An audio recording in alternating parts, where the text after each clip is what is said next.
తాము కట్టిన మెడికల్ కాలేజీలు అద్భుతంగా ఉన్నాయంటున్నారు వైసీపీ అధినేత జగన్. కూటమి ప్రభుత్వం వచ్చాక అన్నిటినీ అమ్మేసే ప్రయత్నం చేస్తున్నారని ఆరోపించారు ఆయన. అయితే ఈ వ్యాఖ్యలకు కౌంటర్ ఇచ్చారు మంత్రి అనిత. ఒక్కొక్క కాలేజీని చూపించి మరీ విమర్శలు చేశారు ఆమె.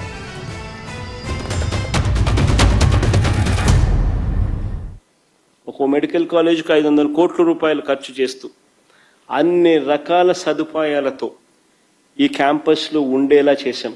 రాష్ట్ర అభివృద్ధికి, అత్యాధునిక వైద్యానికి మన రాష్ట్రం చిరునామాగా నిలిచేట్టుగా స్టేట్ ఆఫ్ ది ఆర్ట్ అంటే one of the finest medical కాలేజెస్ని తీసుకొచ్చే కార్యక్రమం చేస్తాం. ప్రతి ఒక్కరూ కూడా ఆ మెడికల్ కాలేజ్ దారిలో నుంచి పోయేటప్పుడు ఆ మెడికల్ కాలేజ్ కనపడితే ఆగి చూసి ఆహా అని పోయే పరిస్థితి తీసుకొచ్చినాం.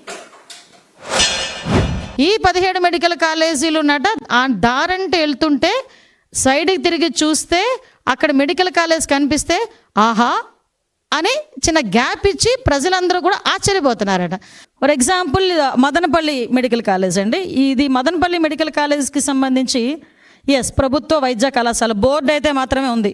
ఆహా అనడానికి బోర్డు ఉంది. సో ఇక్కడ ఫర్ ఎగ్జాంపుల్ ఇది మెడికల్ కాలేజ్ తాలూకా ప్రాంగణం కట్టడం. ఓకే, ఇక్కడ మనం ఏమనుకోవాలి? ఈ పిల్లర్ ఏమో ల్యాబ్ అనుకోవాలి, ఈ పిల్లర్ ఏమో రీడింగ్ రూమ్ అనుకోవాలి, లేదు అనుకుంటే ఈ పిల్లర్ ఏమో ఒక లైబ్రరీ అనుకోవాలి.